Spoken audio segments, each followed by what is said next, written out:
standing, Emily Stitch will lead us in the invocation, pledge, and four-way test. Oh, great Creator. I do need it. Oh, great Creator, we thank you for the gift of football. We praise you for the skills and talents of our young players.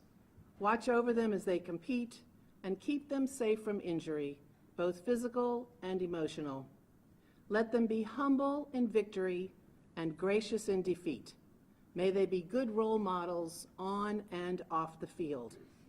We also pray for our coaches. Give them patient wisdom as they lead this team. Help them to instill in their players a spirit of sportsmanship and respect for the members of the opposing teams, including Alabama. Bless the referees, officials, and those who work behind the scenes to make our sporting events possible. Finally, we pray for the fans. May we display good sportsmanship before, during, and after the games, regardless of the outcome. We humbly beg you, hear our prayer. Amen. Amen. Please join me in the pledge. I pledge allegiance to the flag of the United States of America and to the republic for which it stands, one nation under God, indivisible, with liberty and justice for all. The four-way test of the things we think, say, or do. Is it the truth? Is it fair to all concerned? Will it build goodwill and better friendships? Will it be beneficial to all concerned? And now to welcome our guest, everyone can be seated. Welcome our guest, Rob Baton.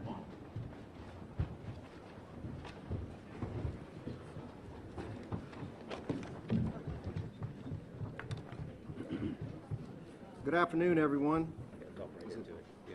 Good afternoon, everyone. On behalf of our club members, I'd like to welcome all our guests to the noon meeting of the Rotary Club of Baton Rouge. We're thrilled that you could join us at this special meeting with Coach Brian Kelly. The room is sold out today, so I'd like to recognize our many guests all at once. If you're here today as a guest of a Rotary Club member, please stand and be recognized.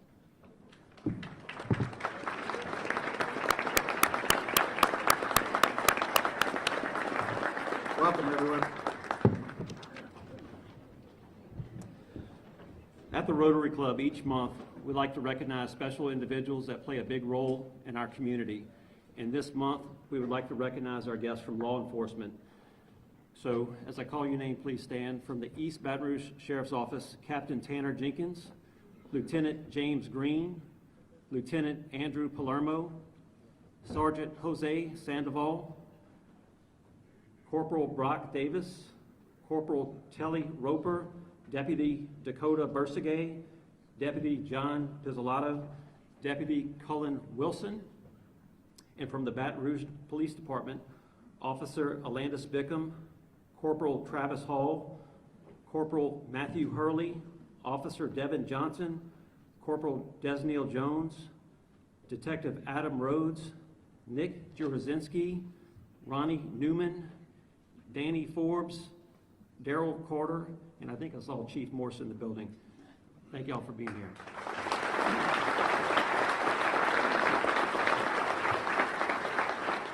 I would also like to make a special mention. I'm told that former LSU head coach and All-American Jerry Stovall is with us in the room.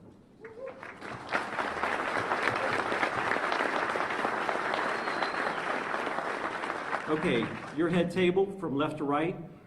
Emily Stitch, owner of the Protocol and Etiquette Institute. Lawrence Salone, founder of the Post-Trauma Institute. Ron Andrews, our newest member. Coach Brian Kelly, who will be more formally introduced by Verge Osbury, Executive Deputy Athletics Director and Executive Director of External Relations from Louisiana State University. Your head table.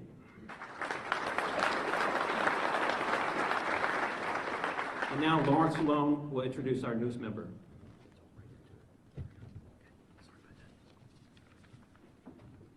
Good afternoon. Dr. Ron Andrews is a 2023 United States President's Lifetime Achievement Awardee and is a board-certified physician practicing both internal medicine and pediatrics for over 25 years in the Baton Rouge area. Dr. Andrews, after completing medical school training at LSU in New Orleans, continued his lifelong journey of learning at Rice University, Jones Graduate School of Business, Cornell University's Industrial and Labor Relations School, and Harvard University. In addition to his independent medical practice, he remains very active in our community. He currently serves as the president of the East Baton Rouge Parish Medical Association and has served on multiple statewide boards and advisory committees for including the Louisiana Department of Insurance, the Louisiana Department of Health, the Louisiana Head Start Program, and East Baton Rouge Workforce Investment Board. Join me in welcoming Dr. Ron Andrews.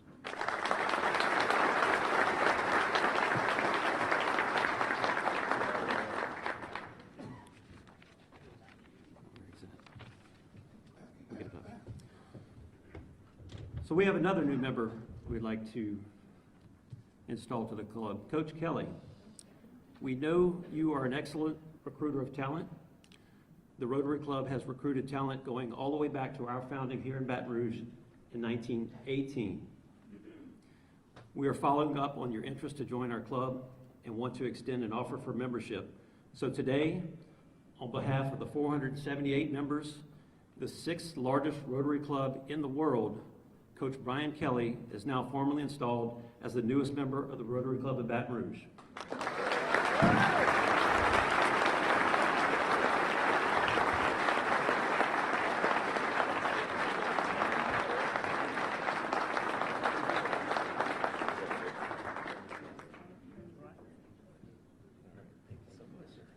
Welcome to the club. With that being said, we've got a membership announcement, and Michelle Hardy, there she is, come make a mention on membership.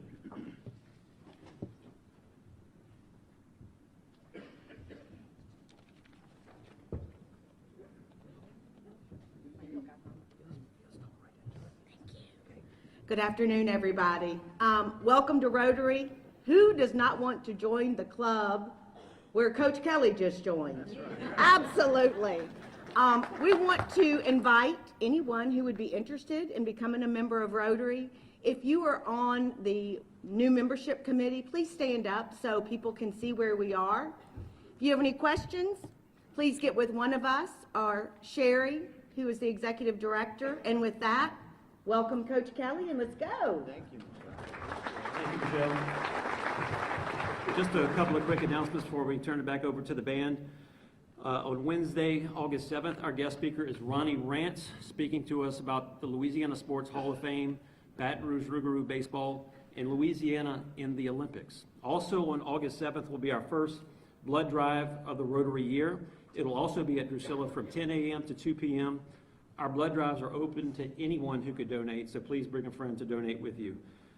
Quickly gonna recognize the Tigerland from, Vintage Band from Tigerland, led by Rotarian Steve Jackson, David Wallace, Mark Corder, Alan Sirix, Tommy Davis, Phil Thibodeau, Lyle Mathern, Mark Crochet, and Charlie Marquette. Guys, take it away.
I gotta hear everybody in this room singing when we get to the middle of it.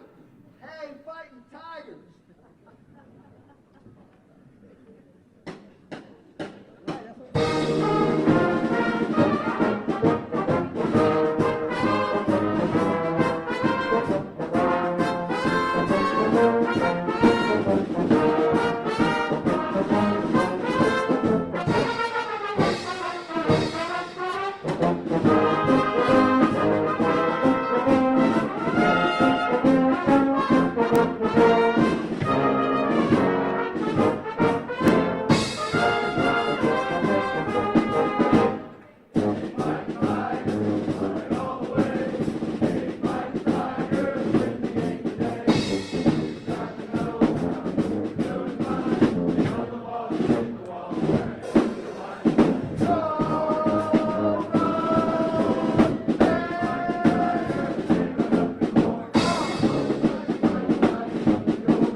Give it up for the vintage band from Tigerland.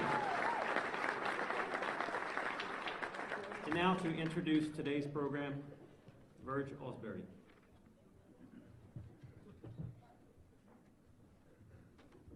Thanks, Greg. On behalf of the LSU Athletic Department, Scott Woodward, myself, Kelly Zinn, Tiger Athletic Foundation, thank all of you for being here today. We love hosting this meeting. We didn't give a great shout out. We talked about him, but give another shout out to Coach Jerry Stovall.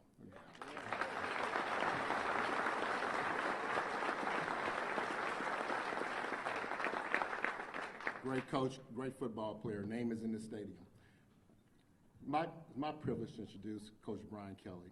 When we hired Coach Kelly in 2021, we were looking for a coach to lead this program, not only on the field, but off the field. We want to win championships. We want to win SEC championships. We want to play great football and win a lot of games. But Coach Kelly was the person to put this program back in alignment. You hear about alignment in programs. He was that guy. Not only young men come here to be good football players and make it to the NFL, that's their goals, but another times, though, is also graduating and leaving LSU with a degree. This year, the football team had over 120 players, a 2.8 GPA average, which is the highest it's ever been in the history of LSU athletics. When you're hiring a coach, you're looking for a coach, somebody when he comes in that your son or your child would play for. And that's not just the football field, what happens to them after football. And that's why you hire a guy like Brian Kelly, who's not only one of the winningest football coaches in NCAA history, but also a man of character and build great young men, which all of you LSU fans want to see. It's with my pleasure and my privilege to introduce Coach Brian Kelly.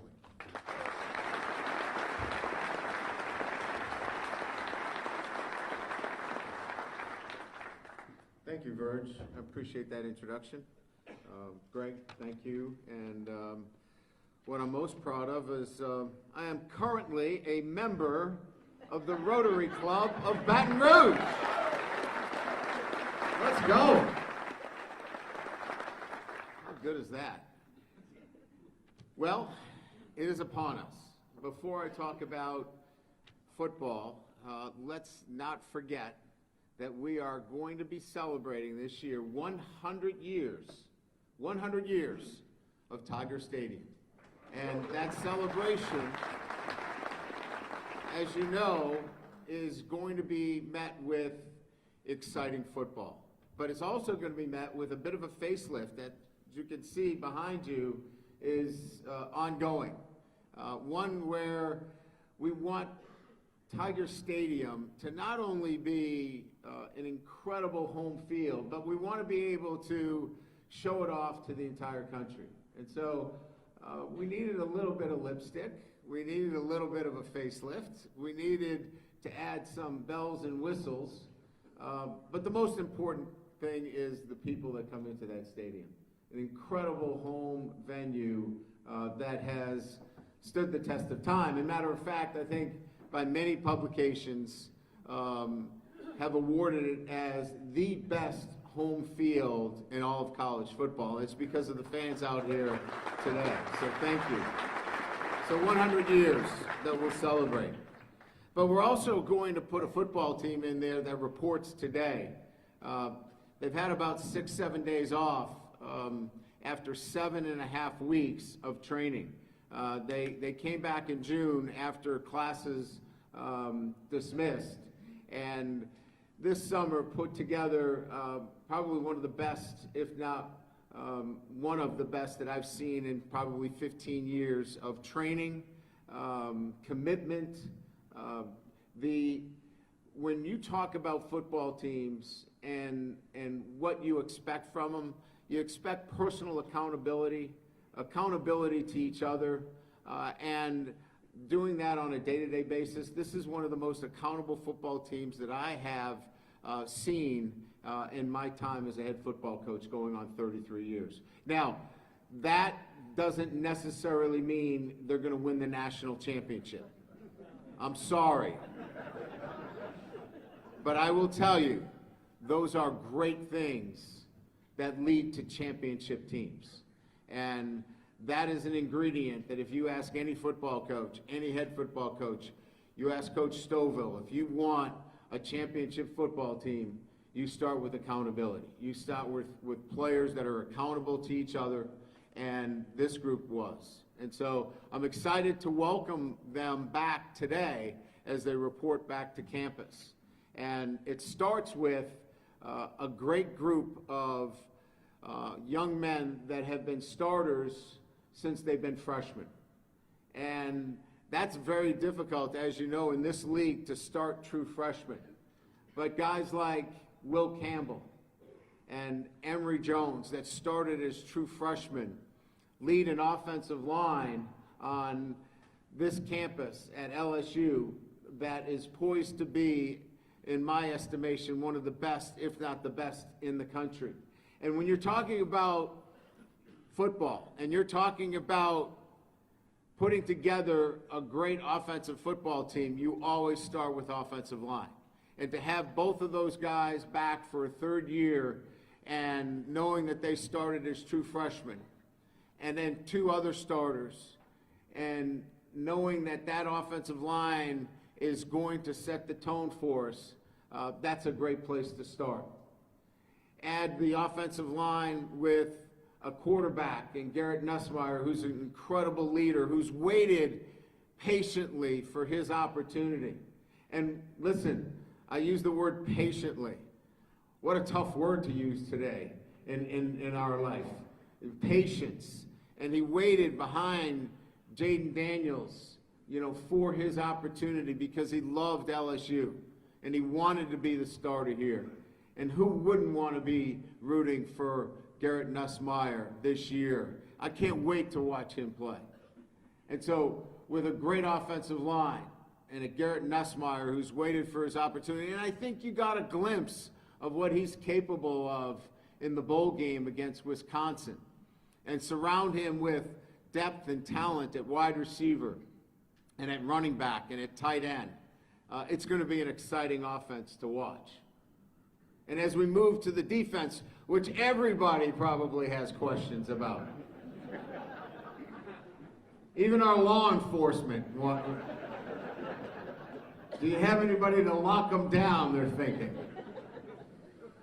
All right, that was a bad joke. I am really excited about not only, Blake Baker and the staff that we brought in on defense. I'm excited about the players that we have developed and now have an opportunity to really show themselves this year. And, everybody likes to start with, Harold Perkins, and I think Harold is a great place to start, but he's a guy now that has really, matured to the level physically where we're going to see the true greatness in a player that can play inside and can play outside. He's over 225 pounds. He's physically fit and able to play the position the way he can play it at this level and dominate. And it's going to be fun to watch him play. From a defensive line that at many times last year, people talked about the inability for them to hold up. You're going to see, I think, the kind of depth and a number of players that got a chance to play a little bit last year that this year will really come into their own from a defensive perspective. And I'm excited to watch them play for us and continue to show. So that, to me, is the excitement of being a head coach when you get players that didn't get that opportunity maybe last year, that now it's their time. And I've watched them kind of wait for this chance. And it'll be some veteran players mixed with some young players and some freshmen even that will get a chance to play quite a bit. And then on the back end of our defense, as you know, we played a lot of young players.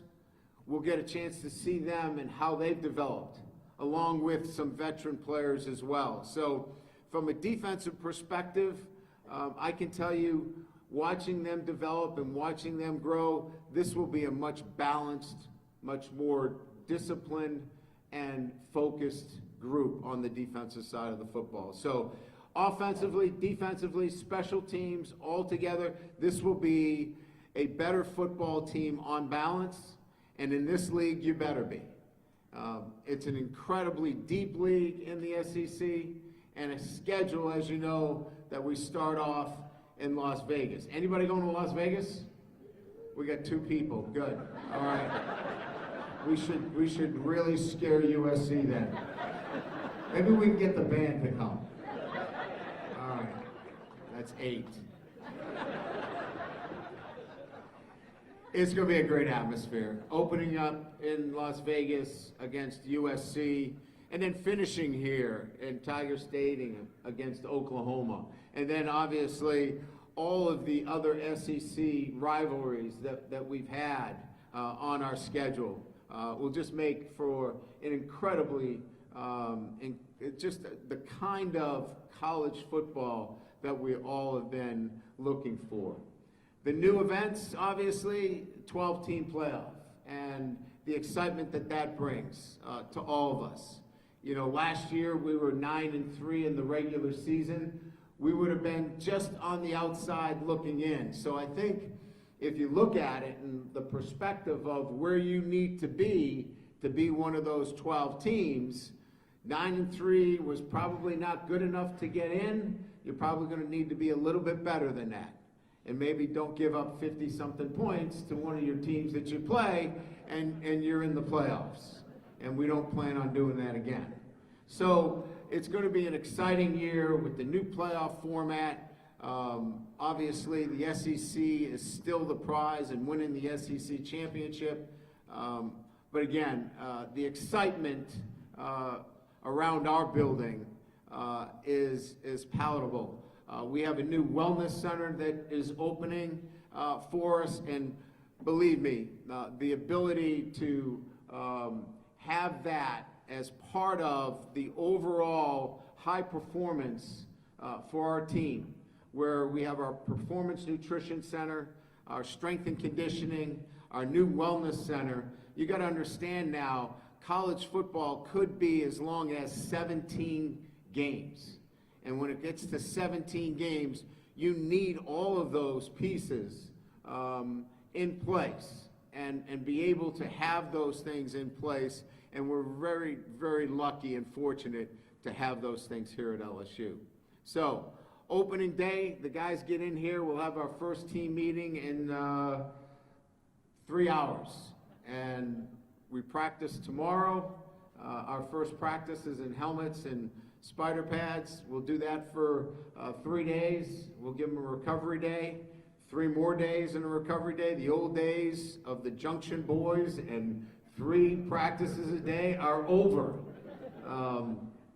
It is much more about acclimatization, getting the team ready, and quite frankly, 46% of all injuries happen within the first 6 days of camp. So you've got to be very careful, very cognizant of that. We're very healthy coming into camp where we don't have any injuries that are going to put ourselves in a position where we don't have our football team ready for the opener against USC. So, great to be a new member. I have the number 18, so we don't have to worry about giving it out. I've got it. I wasn't a very good player, so that's not going to help us, but at least I have it for my wall. It's a pleasure to be here, and thank you for coming out today. We have an incredible crowd. I think, Greg and I were talking about 500 people here today, and coming out today and getting a chance to hear some of the opening remarks. I'm excited about the season. I hope you are. It's going to be an exciting football team. Anytime that you have the ability to control the line of scrimmages, which I believe we will be able to control the line of scrimmages, good things are going to happen to your football team. When you have a group of leaders that care the way our guys do, that are accountable and have the traits necessary, good things are going to happen. I'm not here to predict because I'm not into outcomes. I'm into a process, and our process is really good. I like our football team, and I'll put our football team up against anybody. So go Tigers. Enjoy the rest of the day, and can't wait to see you back out here in Tiger Stadium. Thank you very much.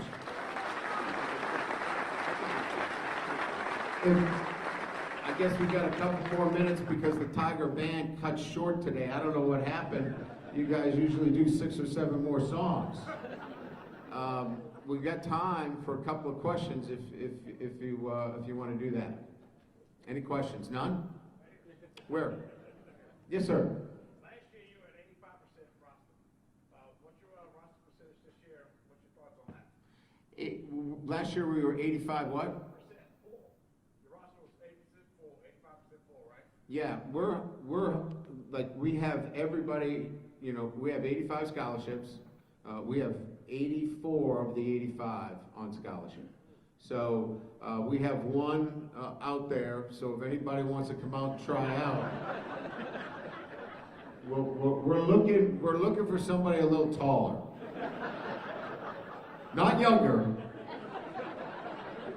You look good. But 84 of the 85. So we feel really good about that. And then the medical piece, right? The health of this football team is outstanding. So that's really good. Yes, sir.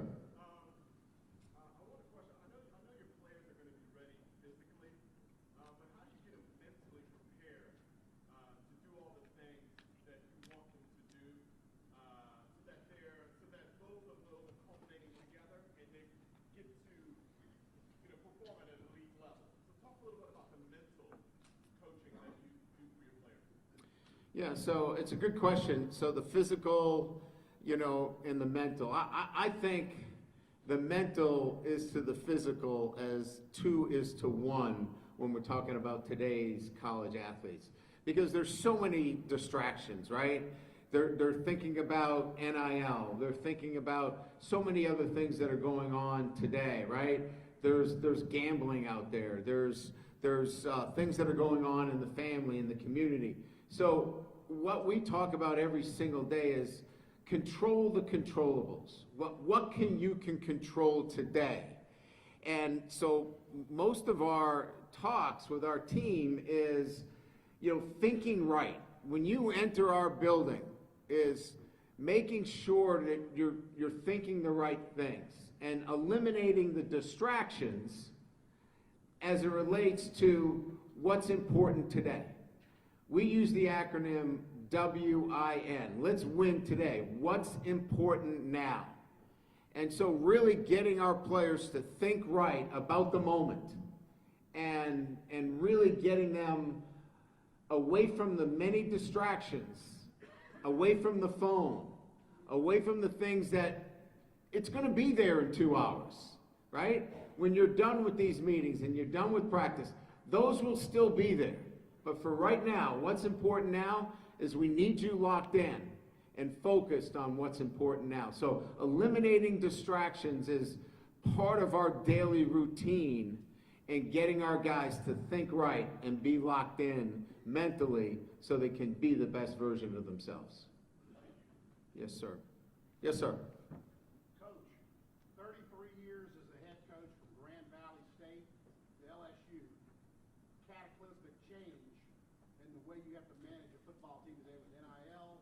Now you got money from the university that's being able to distribute to players, almost like a salary cap in professional sports. Can you tell us a little bit how challenging it is to manage that and keep things level and smooth in the locker room where players are talking amongst themselves about who got what? Yeah, I think that there are certainly challenges to today's game that weren't there years before, but really what you're doing is looking at who you recruit to that locker room. And you still want the basic premise. When we talk about recruiting, we want guys that love to compete, that love the ability to be part of a team and want to grow and develop. And if you stray too far from those principles and you look just to put together a collection of athletes, then you're going to run into guys that are really looking at their wallets instead of how good I can be at this team and be part of a championship team. So part of it is recruiting and making sure that you're recruiting the right kind of guys into your locker room so you don't run into those. The other part of it is your staff needs to be much more diversified. You have to hire people to take care of the salary cap. You have to hire more people to be involved in those things, because I can't tell you what your son's worth. I can't put a number on that, but I can tell you how I can get your son to be a better husband, a better father, a better citizen, because that's what I do. So I'm going to hire somebody that can put a monetary number on that, but I'm not going to do that. So I'm not going to stray from what I've done for 33 years, and that is develop young men to be the best version of themselves. So 2 answers to that. 1, recruit the right young guys to your program. And 2, hire others around you to handle some of those other things so you can still continue to do what you love to do.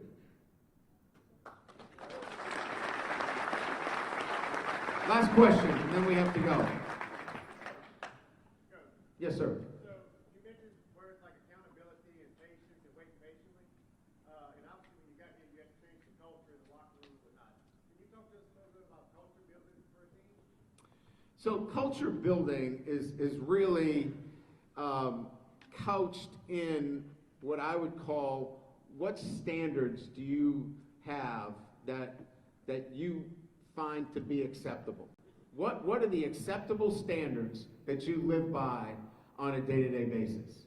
And our standards are, listen, everyone has standards in their own home, right? What are the acceptable standards to live by? That's culture. And our standards are set that our guys on a day-to-day basis know what's acceptable. You better be going to class. You better be on time to all of your meetings. You better be doing the little things right every single day. And that attention to detail, those habits that we want to see from you are the standards that we expect every single day, not just Tuesdays and Thursdays, 7 days a week, 24/7.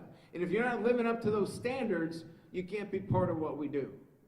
So culture is a fancy word for what are you willing to accept for your standards? Are you willing to compromise? I'm not willing to compromise.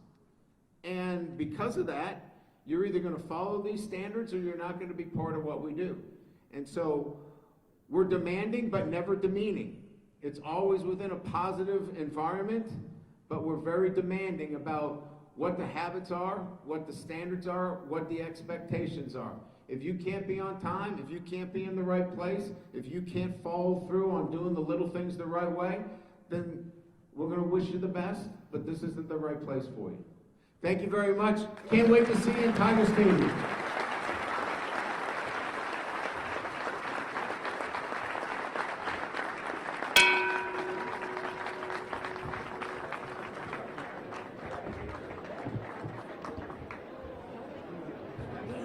Yeah, you better catch him, because he doesn't do that.